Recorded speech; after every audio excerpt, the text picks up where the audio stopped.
Apakah dukun bisa mengambil rohnya orang, Pak? Biasanya itu harus melalui perantara. Melalui perantara, Pak. Benda atau jenis ilmu hitam yang merusak pikiran dulu supaya menghantam jiwanya dulu. Selalu dukun mengambil roh itu tidak mudah karena semua kan harus ada seizin dan masih di bawah kendali Tuhan. Oh, begitu, Pak. Masih seizin dan masih ada di bawah kendali Tuhan. Amin. Amin. Gimana, Thomas? Luar biasa, Pak Daud. Ngomong apa, Thomas? Ya, Pak Daud, bagaimana perkembangan dari Pak Daud waktu berdoa untuk Indonesia, Pak? Tuhan mendengar doa kita, Thomas. Iya, Pak Daud. Selanjutnya, Pak Daud. Dan saya percaya supaya segera selesailah, Thomas. Betul nggak, Thomas? Betul, Pak Daud. Penting kita berusaha dengan berdoa lah, Thomas. Iya, Pak Daud.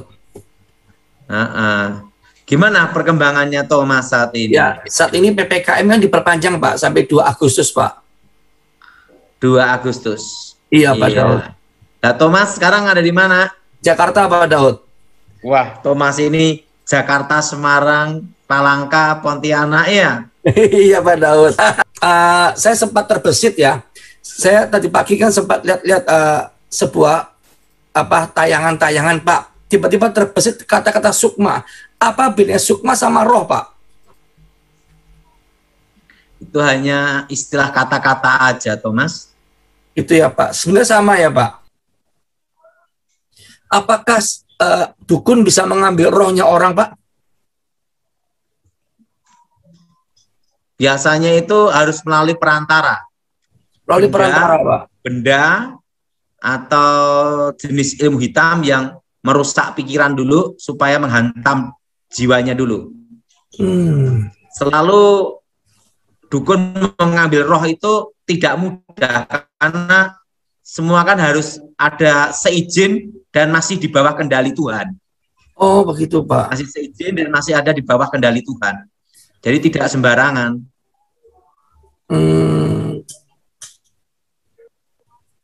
Gitu ya, Pak. Jadi intinya bisa, tapi ada cara-cara yang terlalu sulit ya, Pak, ya, untuk bisa melakukan itu, Pak, ya? Ya. Kalau Bapak dulu pengalaman saya dulu bisa keluar, katanya dirusak jantungnya dulu, baru bisa mati. Jadi waktu Bapak keluar, masuk ke tubuh orang gitu ya, Pak, ya? Masuk merusak jantungnya dulu. Kayak apa rasanya, Pak? Masuk ke tubuh orang, Pak? Apakah seperti blus gitu masuk atau gimana, Pak? Ya, organnya langsung dirusak dulu. Kalau itu pun kalau menyomot langsung roh itu susah, karena harus ada yang dirusak dulu dalam organ itu. Bahaya sekali, Pak, ya? Ya maksimal 15 menit lah selesai. Mati langsung, Pak? Selesai. Tiba-tiba gagal jantung. Terus kalau yang mati pasti masuk neraka ya, Pak? Belum tentu. Oh, belum tentu. Kan kalau misalnya dia percaya Yesus sebelum dia mati, kan tetap ke Firdaus. Karena barang siapa percaya Tuhan, berseru dalam nama Tuhan, kan diselamatkan, Thomas. Iya, Pak Daud. Tergantung iman juga sih. Kalau kategori ilmu, Pak, itu termasuk ilmu yang tinggi atau ilmu yang super tinggi atau yang biasa saja, Pak? Sama-sama begitu, Pak? Itu udah termasuk ilmu tinggi. Ilmu tinggi ya. Wah, berarti Pak Daud. Thomas. Ya. Siap, Pak Daud.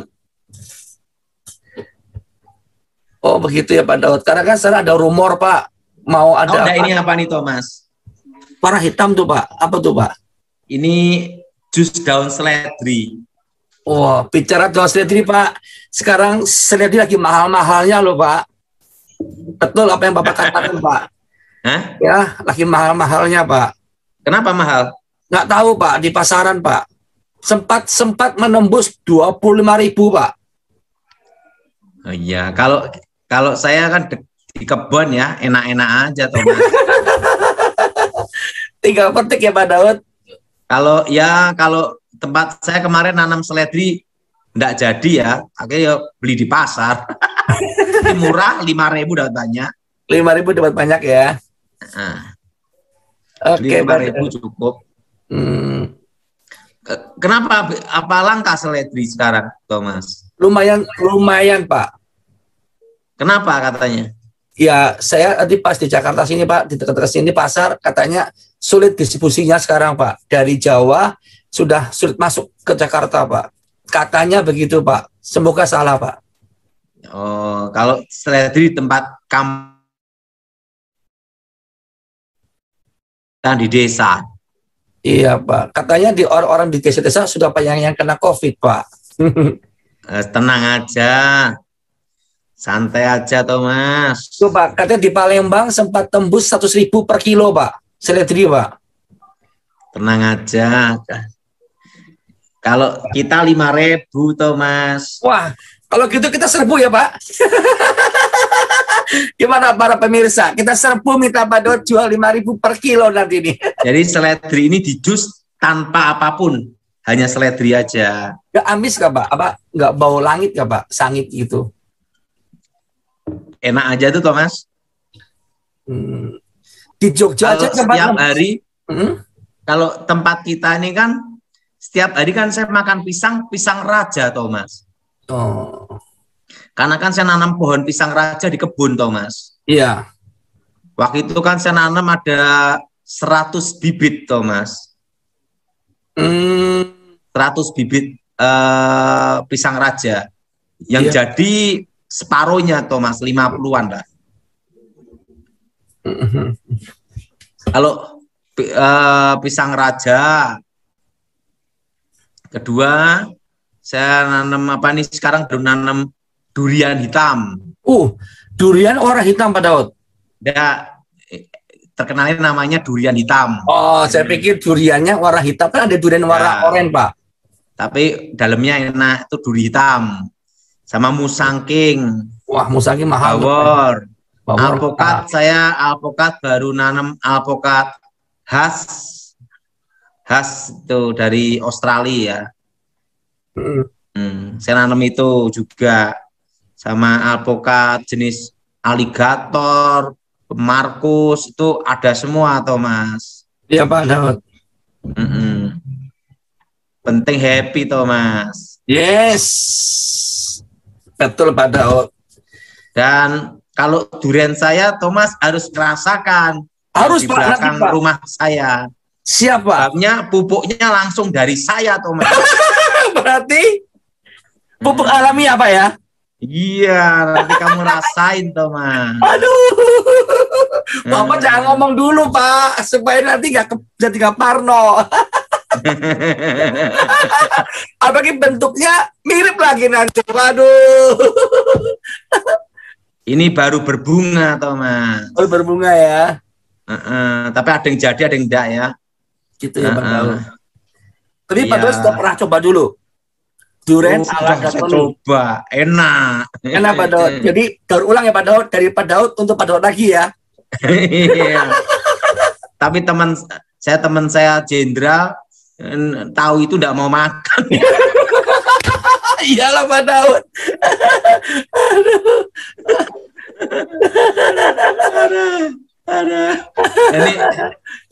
Ini Thomas, gimana perkembangan pelayanan sekarang? Luar biasa Pak, puji Tuhan Pak. Saya setiap morning blessing ya sekitar 700 orang Pak setiap hari Pak yang ikut Pak. Seperti acara-acara seperti ini Pak. Iya. Saya mau tanya sama Thomas. Ya, waduh nih. Waktu saya kecil dulu, saya dilatih sama guru saya. Ada falsafah dalam hidup saya, Thomas. Iya. Nah, saya mau tanya, kalau Thomas mengalami kesalahan, ya, apa yang harus dilakukan? Ya, minta ampun, mengakui. Apakah hanya sekedar itu? Terus introspeksi, berubah, dan komitmen jangan mengulang salah yang sama, Pak. Nah, kalau kita melakukan suatu kesalahan atau dalam suatu masalah yang besar dan kesalahan itu menimbulkan masalah yang besar, apa yang harus dilakukan? Mundur, bertahan, Maju. Maju, Pak. Majunya gimana? Wong salahnya besar. Ya, hadapi, selesaikan, bertanggung jawab, maju. Nah, apakah sesederhana itu? Tidak, Pak. Perlu proses, Pak. Nah, mau tanya, mundur, kita tidak bisa kembali ke masa lalu. Betul. Bertahan, kapan kuat, sampai kapan kuatnya? Betul? Betul. Bertahan sampai kuat kapan? Betul? Betul. Nah, tahu enggak yang diajar guru saya apa? Apa, Pak Daud? Maju, perbaiki kesalahan sampai tujuan selesai. Karena apa yang kita mulai harus kita yang mengakhiri. Betul. Itulah namanya tanggung jawab. Yes. Nah, jadi kalau misalnya kita utang bank, kan enggak mungkin kita bisa balik ke masa lalu. Kita bertahan, enggak bisa bayar, ya disita, betul enggak? Iya. Apa yang harus kita lakukan? Maju, perbaiki kesalahan. Yes. Betul? Yes. Betul? Perbaiki Yes. apa? Kesalahan. Dan tertuju ke target, misi, dan visi. Nah, karena apa? Kita bertanggung jawab, kalau kita yang memulai, kita pula yang mengakhiri. Yes. Nah, yang setuju angkat tangan coba. Betul? Ini Ya. kalau yang setuju angkat tangan ini baru mumet ngalami utang bank. Pak Daud bisa aja. Saya ini puji Tuhan ya Thomas. Iya, Pak Daud. Saya tuh seumur hidup belum pernah ngalami utang bank, Thomas. Sama sekali ya, Pak ya? Belum pernah. Jadi, karena saya ini, bagaimana supaya kita ini berhasil di masa usia 40 ke atas? Jangan utang bank. Mau tahu caranya enggak, Thomas? Mau tahu, Pak? Mau, Pak. Bagaimana caranya? Kalau mau tahu caranya, angkat tangan. Semua angkat tangan, para pemirsa. Semua angkat tangan. Yes. Ya, supaya berhasil setelah usia 40 tahun. Nomor 1. Ini Thomas ya. Ya, Jangan bergaya hidup mewah. betul. Kedua Thomas, Ya, jangan beli barang-barang yang bermerek. betul, Pak. Betul? Betul. Nah, ketiga ya, Ya, fokus. fokus ya. Nah, fokus dalam satu tujuan, dalam suatu talenta atau satu bisnis. Nah, keempat, ya Thomas ya, Ya, jangan bergaya hidup makan enak. Misalnya kalau makan harus tempat-tempat yang mahal. mahal. Nah, mahal. Nah, jangan. Jadi kelima ya.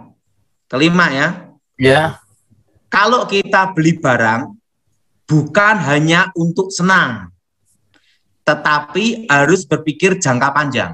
betul.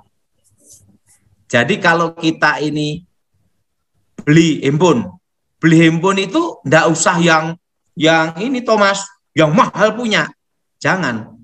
Karena itu kan bukan untuk investasi jangka panjang. Betul. Jadi kalau kita beli handphone, ya yang bisa dipakai yang berguna saja. Yang penting bisa internet ya, Pak. Pokoknya kalau beli handphone yang cukup untuk bisa kita pakai. Iya. Nah, ya ini ya Thomas ya. Yang kelima Thomas? 5. Ya, kelima. Jadi beli barang yang berguna untuk jangka panjang. Jangka panjang. Ya. Keenam, itu Mas ya. Keenam, itu Mas ya. 6. Yaitu kalau kita ini beli sesuatu, Ya. Mendesak itu hanya yang perlu. Ya. Jadi gunakan untuk beli itu adalah investasi jangka panjang. Ya. Nah, misalnya tanah, emas. Ya. Nah, tanah, emas Hmm. gitu. Jadi yang jangka Jangka panjang. panjang. Nah, ketujuh, jangan pindah-pindah tempat dalam suatu bisnis. Jadi mudah bosan itu tidak boleh. Ya. Nah, untuk menjadi kuat harus mengalami suatu yang menderita dulu. Betul. Proses ya, Betul? Pak. Kalau kita mau kuat, kita harus mengalami proses bagaimana menderita dulu. Ya. Makanya saya ini usia 22, saya angkat-angkat plastik, Thomas. Badan kuat ya. Nah, terusan ketujuh. Keberapa ini, Thomas? Ketujuh, Pak, sekarang, Pak. Nah, jangan merasa puas dengan yang sudah ada di sini dalam suatu bisnis atau pekerjaan. Jadi kita tidak boleh terlena zona nyaman, merasa sudah paling top lah. Jangan. Ya. Jadi kita ini harus merasa kita ini tidak puas dengan hal yang biasa gitu loh. Ya. Nah, dan kedelapan, harus bergaul dengan mereka yang berpengalaman. Yang bergaul sama orang yang sudah berpengalaman ya, Pak ya. Iya, betul? Betul. Nah, kesembilan, di dalam suatu bisnis atau pekerjaan, yang penting adalah komitmen. Komitmen ya. Saya tuh pernah suatu kali ya, Thomas ya, ngirim barang 5 ton, itu rugi karena apa? Bahannya naik. Itu pada waktu saya bisnis plastik. Tetap saya kirim, Thomas, walaupun rugi. Iya. Nah, di dalam bisnis itu adalah kepercayaan. Betul. Komitmen. Nah, kepercayaan itu mahal, Thomas. Betul. Nah, dan jangan nipu orang. Betul. Nah, kebetulan saya ini dalam hidup ini, Thomas ya, Iya. tidak suka bisnis tipu-tipu gitu loh. Iya, Pak. Jadi harus berpikir jangka panjang. Jangka panjang. Jelas, Thomas? Jelas. Jadi gini ya, bisnis itu ada yang jangka pendek dan jangka panjang. Nah, kalau jangka pendek itu ngelihat angin. Lihat angin, Pak ya. Nah, tetapi itu hanya jangka pendek, itu harus ada momen. Iya, musiman. Nah, kalau saya tidak, saya bisnis jangka panjang. Iya. Nah, kalau bisnis jangka panjang ini tidak boleh modal hutangan itu tidak boleh. Nah, modal hutangan itu tidak boleh. Modal utangan, Pak ya? Tidak boleh. Nah, dan kalau beli itu harus lihat prospek pasar. Prospek pasar ya. Misalnya gini, misalnya kalau kita beli tanah, Thomas ya, ya, di bawah 1000 meter pinggir jalan, jualnya cepat. Betul? Di bawah 1000 meter ya, Pak ya? Di bawah 1000 meter. Ya. Tapi kalau kita jual tanah hektaran di atas 2 hektar, jualnya susah, Thomas. Harus ada lawannya. Kalau di atas hektaran, Pak ya? Karena memang susah ya, Pak ya? Makanya dalam bisnis itu jangan yang hektaran. Nah, kalau saudara yang mau mulai bisnis, saya ajarin, yaitu apa? Belajar beli tanah dulu 50 meter, 100 meter. Nah, 50 meter atau 100 meter atau 220 meter atau pokoknya semua di bawah 1000 meter. Nah, usahakan itu 2 mobil lewat. Tanah itu Pak ya, harus ada akses. Harus ada akses jalannya. Dan sebisa mungkin beli tanah di pinggir kota di bawah 1 juta. Per meternya? Per meternya. Iya. Nah, jadi saya sendiri aja kan, Thomas, enggak suka beli-beli barang branded enggak ada, Thomas. Iya. Kadang orang hanya untuk harga diri kan beli yang bermerek, Thomas. Betul. Yang jadi pertanyaan satu, Thomas, berapa sih harga diri?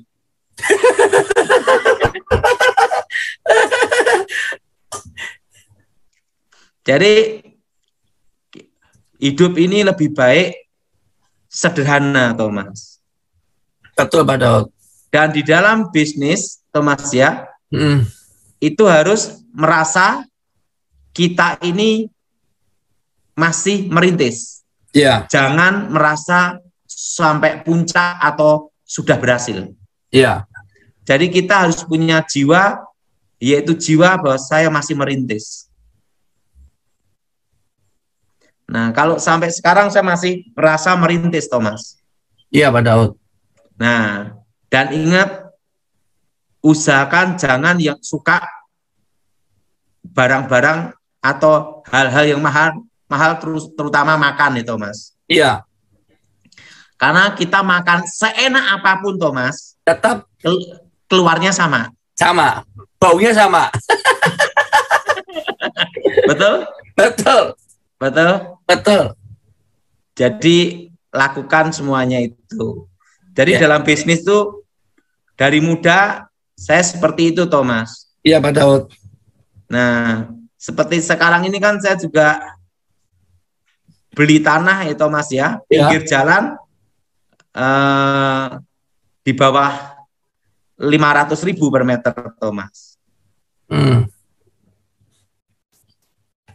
5.000 per meter ya, Pak?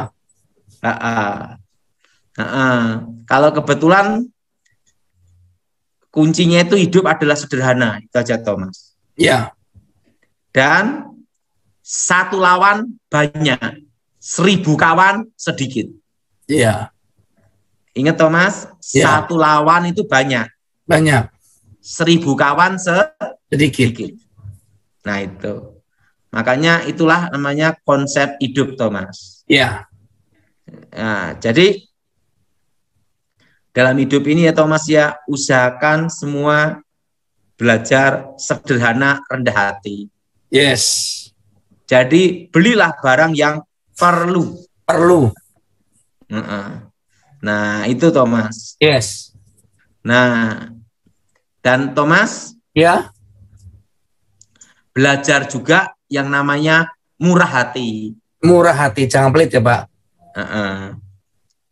Saya itu misalnya ke notaris gitu ya, Thomas ya.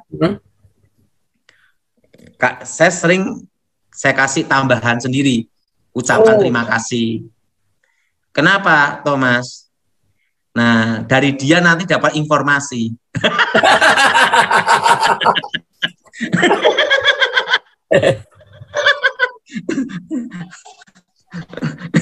Jadi kalau sama notaris itu, mereka tahu saya itu, Thomas.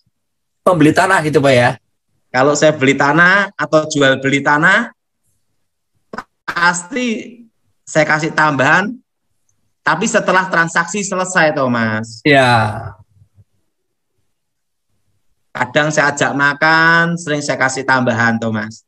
Nah, dari situlah dapat namanya informasi. Langsung ngomong, Pak, ada tanah yang mau dijual di sini, di sini, di sini.